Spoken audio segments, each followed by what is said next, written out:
신학의 한 학문 분야로서 그 변증학이 있습니다. 기독교 신앙의 진실성과 합리성을 변호하고 설명하는 학문이 바로 변증학인데요. 이는 기독교 신앙을 둘러싼 질문과 비판에 대해 체계적인 논증과 근거를 제시해서 신앙을 변호하고 설명하는 것을 목표로 하는 학문입니다. 지난주 담임 목사님께서 설교 시간에 소개하셨던 스크루테이프의 편지를 쓴 작가인 C.S. 루이스가 대표적인 기독교 변증가입니다. 오늘날 현대인들은 신앙의 영역, 믿음의 문제까지도 지성적 사고를 통해 수용 여부를 결정하기 때문에 작금의 시대에 참 매력적으로 다가오는 학문이 바로 이 기독교 변증학이 아닌가 싶습니다. 아마 제가 그 새벽 설교 시간에 지나가면서 언젠가 한번 소개를 했던 책이 아닌가 싶은데요. 성서에 앞선 생각이라는 책이 있습니다. 제 모교인 대전신학대학교 조직신학 교수님께서 쓰신 책인데요. 제가 지금은 개과천선을 해서 그렇지 이전에는 불량 학생이었습니다. 그래서 책플도 많이 빼먹고 학교도 잘 안 가고 그랬는데, 그래서 아무튼 이 책의 내용이 솔직히 잘 기억이 나진 않지만 그럼에도 불구하고 이 책에 깊은 감명을 받았던 것이 뭐냐 하면 당시 저는 신학교에 처음 들어가서 처음으로 자유주의 신학을 접하게 되었습니다. 성서 비평학과 같은 학문을 접하면서 성경을 하나님의 말씀으로 받아들일 수 없게 만드는 그런 신학 공부로 인해 신학을 계속 공부해야 할까 하는 큰 회의를 느꼈던 때였습니다. 그런데 이 책이 참 좋았던 게 뭐냐 하면 무엇보다 하나님의 말씀인 성경을 대하는 방식이나 성경의 우월함을 끝까지 붙잡고 논지를 전개해 나가는 일관된 기조가 참 좋았어요. 제가 지금 소개하려는 이 문구도 이전에 한번 설교 시간에 소개했던 적이 있는 문구입니다. 이 책 표지에 적혀 있는 문구인데요, 1920년대 미국 캠브리지 대학의 고전문학 교수로 재직했던 테롯 리블리 글로버라는 분이 남긴 말입니다. 우리 화면을 보시고 같이 한번 읽어보겠습니다. 시작. 기독교인들은 다른 종교의 신자보다 한 걸음 앞서 생각하고 앞서 살다가 앞서 죽었다. 만약 기독교의 진리가 참이고 절대 진리라고 한다면 인간이 만든 종교와 분명한 차별성이 존재해야 한다. 이런 기본적인 전제를 가지고 이 책이 어떤 방법론을 택했냐 하면, 여러분도 한 번쯤은 들어보셨을 길가메시 서사시로부터 해서 고대 중문동 시대의 종교와 설화를 성경이 말하고 있는 야훼 신앙과 조목조목 대조를 하는 거예요. 그래서 근본적이고 질적인 차이가 무엇인지를 살펴봄으로써 성경의 이 진리가 얼마나 시대를 초월하는 앞선 생각인지를 밝힌 그런 책입니다. 지금에 와서 생각을 해보면 제게 변증하게 눈을 뜨게 해준 그런 책이었던 것 같습니다. 우리가 가지고 있는 성경이 하나님의 계시고 고로 진정 신적인 것이라고 한다면 인류의 보편적인 생각, 즉 시대 정신을 뛰어넘는 그 무언가를 성경은 제시해야 합니다. 그러니까 성경의 진리는 시대를 초월하는 진리여야 한다는 것이죠. 다음으로는 일관성입니다. 신약이 증거하는 하나님과 구약이 증거하는 하나님이 진정 동일한 분이라고 한다면 죄인을 구원하기 위해 자신의 독생자까지도 내어주신 그 사랑이 구약 성경에도 일관되게 드러나야 하는 것이죠. 이러한 기본적인 전제를 가지고 깊이 고민하며 또 성경을 공부하는 가운데 제가 내린 결론은, 기독교를 그 어떤 종교와 대조하고 비교해 보더라도 우리 기독교의 진리는 수준을 넘어 차원을 달리하는 그런 진리라는 것을 확신하게 되었습니다. 그러니까 제가 목사가 되었겠죠, 그렇죠? 그리고 여러분, 하나님은 사랑이십니다. 신약의 하나님만 사랑의 하나님이 아니라 구약의 하나님 또한 사랑의 하나님이라는 거예요. 신약 성경보다 어쩌면 더 절절한 하나님의 사랑을 발견할 수 있는 책이 저는 구약이라고 봅니다. 우리가 진정 사랑이 무엇인지를 알고 그 사랑의 관점에서 성경을 보면 성경이 완전 새롭게 보이는 그런 은혜를 경험하게 되는데요, 이것은 온갖 부정적인 오명은 한껏 다 뒤집어 쓰고 있는 율법 안에서도 하나님의 사랑이 깃들어 있음을 우리는 확인할 수 있습니다. 그 가운데 오늘 이 시간에는 10계명의 네 번째 계명인 안식일 계명에 대해 함께 상고해 보면서 하나님의 사랑을 발견할 수 있는 시간이 되었으면 좋겠습니다. 우리가 일반적으로 10계명을 구분할 때 크게 두 부분으로 구분을 하는데요, 하나님과의 관계에서 지켜야 되는 계명과 사람 사이에서 지켜야 되는 계명, 이렇게 되게 둘로 구분을 합니다. 근데 이 분류법에 따르면 오늘 우리가 살펴보고자 하는 네 번째 계명은 여러분 어디에 해당이 될까요? 다 배우셨잖아요, 그렇죠? 어디에 해당이 될까요? 하나님과의 관계에서 지켜야 되는 계명으로 우리에게 알려져 있습니다. 여러분 어떻습니까? 그게 맞을까요? 지금까지 한 번도 의심해 본 적 없으시죠? 우리가 내가 신학자도 아니고 그렇다고 하니까 그런 줄 알고 이렇게 지나오셨을 텐데, 근데 우리가 깊이 생각을 해보면 이 구분이 사실은 좀 모호합니다. 왜냐하면 여러분 안식일은 하나님을 위해 있는 것입니까? 아니면 사람을 위해 있는 것일까요? 이 안식일의 기원을 우리가 성경에서 찾아보면 오늘 보면 11절 말씀 설명처럼 천지를 창조하시고 하나님께서 7일째 되는 날 안식하셨다는 데서 그 기원을 찾는데요. 그렇다면 여러분 한 가지 여쭤보겠습니다. 여러분 하나님께 안식이 필요할까요? 필요하지 않을까요? 하나님도 사람처럼 피곤을 느끼시고 그래서 잠도 좀 자야 되고 휴가도 좀 다녀오셔야 되고 그런 분일까요? 그러니까 이전에 제가 창세기라는 책을 소개하면서 우리가 가지고 있는 66권 성경 가운데 가장 신학적으로 기록된 책 가운데 한 권이 창세기라는 말씀을 드렸던 기억이 있습니다. 그러니까 창세기에 하나님께서 안식하셨다는 표현은 그 신인 동영론적 표현입니다. 그러니까 무슨 말이냐?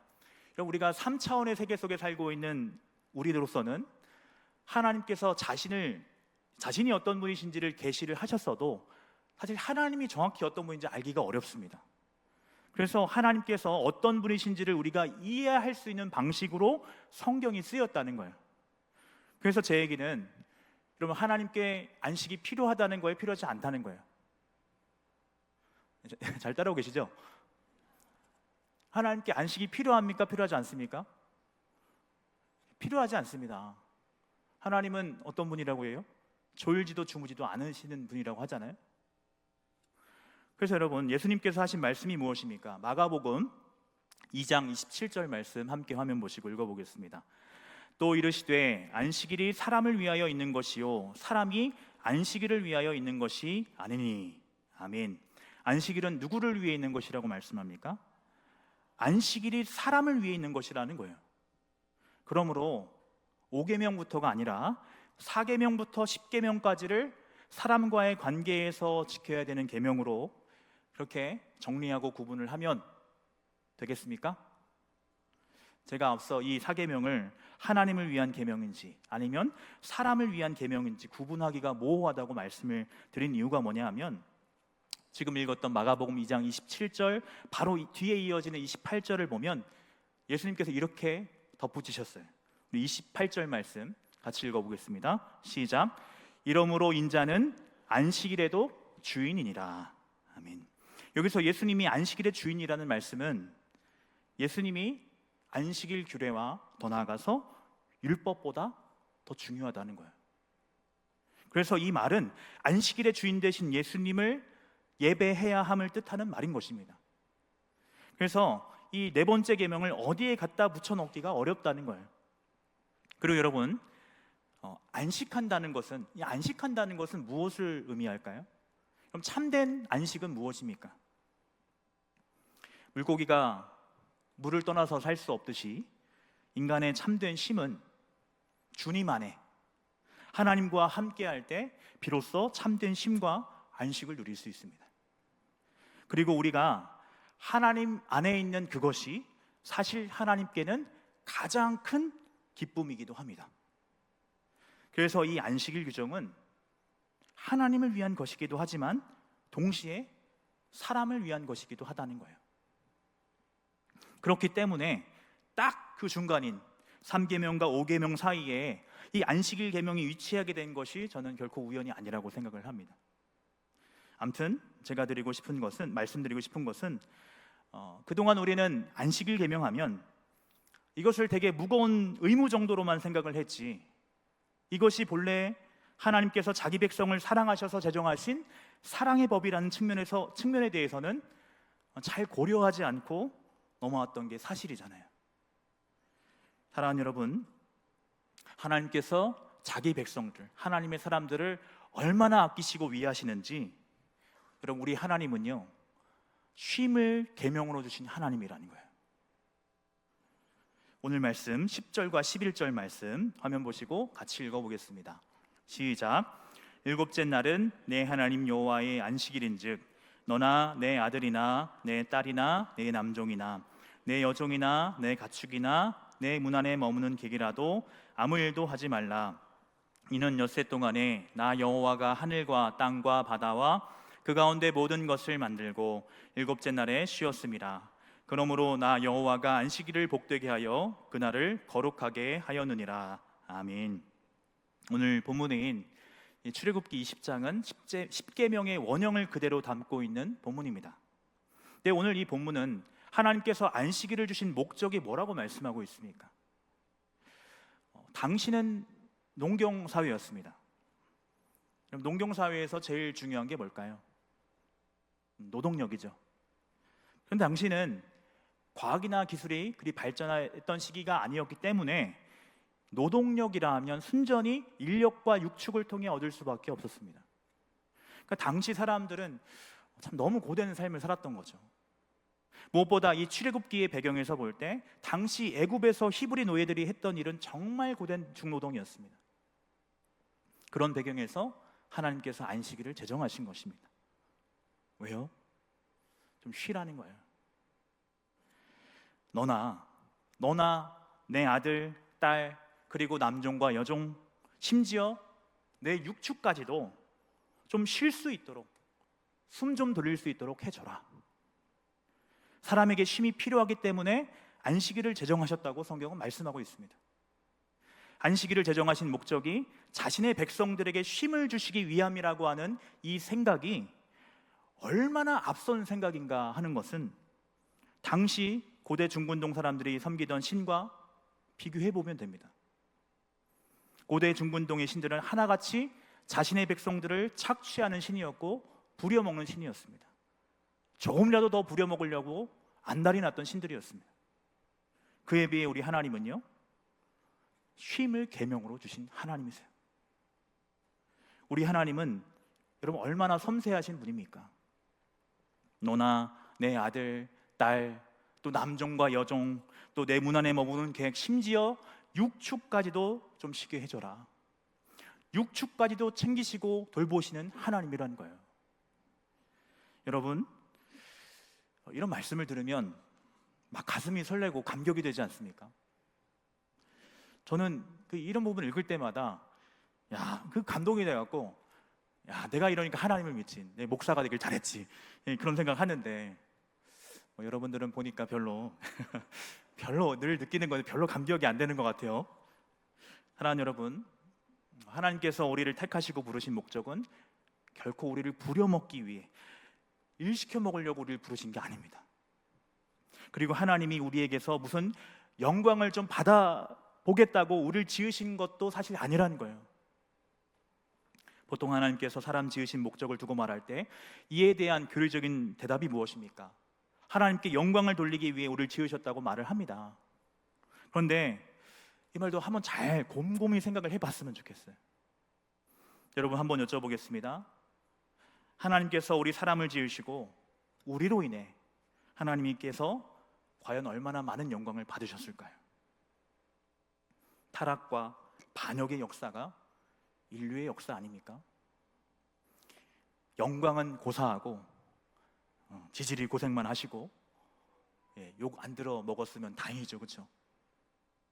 그러니까 제가 드리고 싶은 얘기는 하나님께 영광을 돌려야 한다고 하니까 우리는 자꾸 뭔가를 해야, 사역을 하고 봉사를 하고 뭔가를 해야 하나님께서 기뻐하신다는 생각을 한다는 거예요. 다시 한번 말씀드립니다. 여러분, 하나님은 결코 우리를 부려먹기 위해 부르신 것이 아닙니다. 세상을 구원하기 위해서 내가 져야 할 십자가가 필요해서 우리를 구원하신 게 아니라고요. 내가 하나님을 위해 뭔가를 해야 하나님이 기뻐하시고 그것이 하나님께 영광이 된다는 생각을 빨리 버리시기 바랍니다. 여러분이 만약 그런 생각을 갖고 계시다면 복음을 정말 크게 오해하고 계신 것입니다.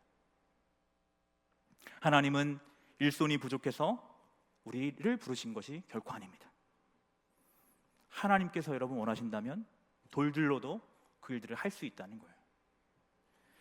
이전에도 한번 말씀을 드렸지만 하나님의 일을 하면서 제가 사역자로서 하나님의 일을 하면서 종종 하는 생각 중에 하나가 뭐냐 하면, 하나님을 위해서 열심히 한다고 하는데 실제 내 노력과 수고가 하나님께 얼마나 보탬이 될까, 그런 생각을 종종 해봅니다. 여러분, 왜 우리가 그 이 설날이 되면 집에서 뭐 하죠? 만두를 빚잖아요. 가족들끼리 모여서 만두를 빚습니다. 네, 저와 같은 똥손은요 도와준다고 일을 하는데 차라리 안 하니만 못해요. 잘 못 만들어서 그것도 메꾼다고 또 옆에서 더 계속 손이 더 가게 만들고 괜히 또 어지럽히기나 하고 해서 차라리 건들지를 않으면 그 도와주는 거예요. 그런 사람들이 있잖아요. 저는 우리가 하나님을 위해 무언가 하는 사역이 꼭 하나님 보실 때 이와 같지 않을까 하는 생각을 참 많이 합니다. 괜히 말썽만 이렇게 일으키고 하나님이 다 수습하시고, 하나님이 혼자서 하셨으면 얼마나 쉽게 일사천리로 일이 진행됐겠어요. 성경을 보면 우리 안에 계신 성령께서 탄식하신다는 말씀, 그건 표현이 나오지 않습니까? 근데 인간적으로 생각을 해볼 때 이 성령의 탄식이 뭘까 고민을 참 많이 해봤는데, 한편으로는 답답함에서 일어나는 그런 증상이 아닐까 하는 생각을 해봅니다. 하나님께서 보실 때 얼마나 답답하시겠습니까? 그래서 이 시간 제가 말씀드리고 싶은 것은, 우리에게 중요한 것은 사역이 중요한 게 아니라는 거예요. 여러분 우리가 잘하면 얼마나 잘하겠습니까? 그리고 내가 백날 수고를 했어도 하나님이 개입하시고 역사하지 않으면 그 아무것도 아닙니다. 아무 역사도 일어나지 않습니다. 아무리 뭔가를 잘 했어도 이루었어도 하나님이 개입하지 않으면 아무것도 아니라는 거예요. 그래서 우리가 사역보다 먼저 챙겨야 하는 것이 바로 안식입니다. 다시 말해서 주님과 함께 하는 것, 주님 안에 머무는 것, 이게 제일 소중한 거예요.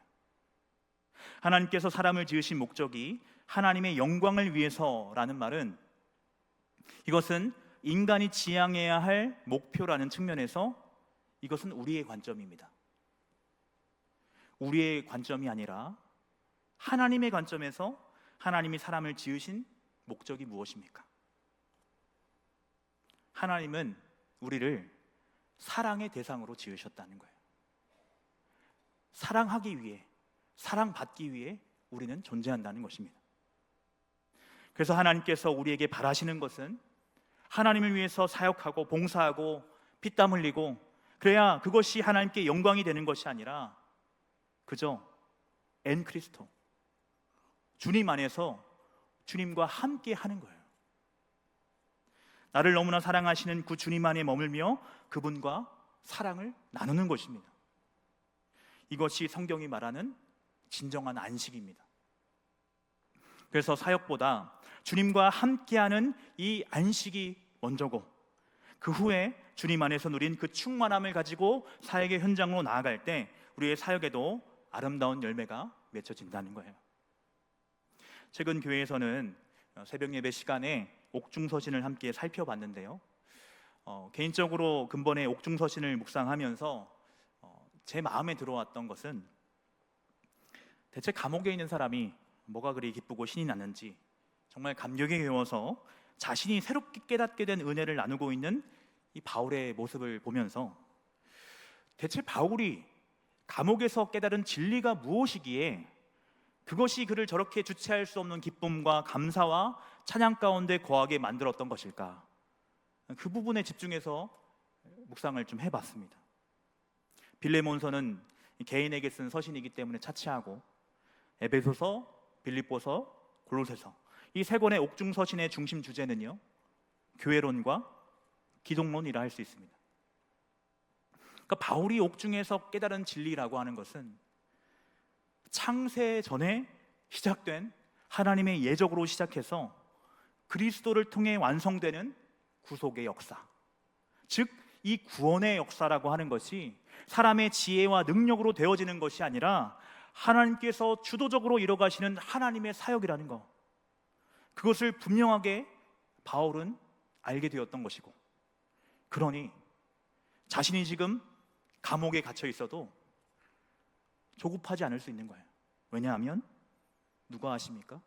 하나님이 하실 거니까. 혹 내가 죽는다 해도 우리 안에 착한 일을 시작하신 하나님이 놀라우신 방법으로 구원의 역사를 이뤄갈 것이니까, 바로 이 사실을 알았기 때문에 기뻐하고 감사하고 그렇게 자유할 수 있었던 것이 아닐까 싶습니다. 내가 할 수 있는 선에서 여러분 최선을 다했으면 그러면 된 거예요. 그 다음에는 하나님께 맡기는 거, 하나님께 넘기는 것이 믿음입니다. 그래서 여러분 너무 잘하려고 하지 마시고 잘 믿으실 수 있는 성도님 되시기를 축복합니다.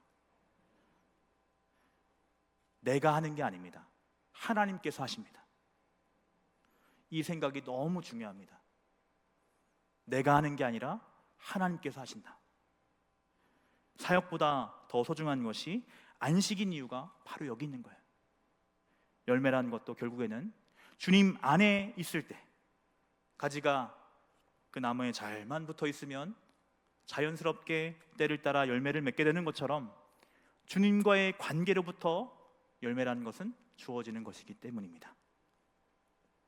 수고하고 지친 이들에게 쉼을 계명으로 주신 하나님, 안식일을 제정하시며 하나님께서 진정으로 바라신 것은 주님 안에 머물며 주님과 친밀한 사랑의 교제를 나누는 것에 있었다는 사실을 잊지 마시고, 혹 지금까지 사역으로 인해 바쁘고 분주해서 주님과 교제하는 일에 소홀 하셨다면, 근본 여름 휴가철, 아직 사역이 많이 남아있지만 저는 이번에 휴가를 가게 되더라고요.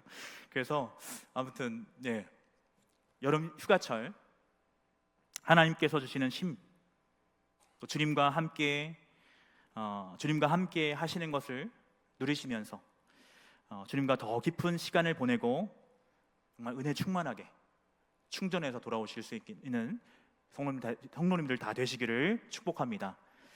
기도하겠습니다.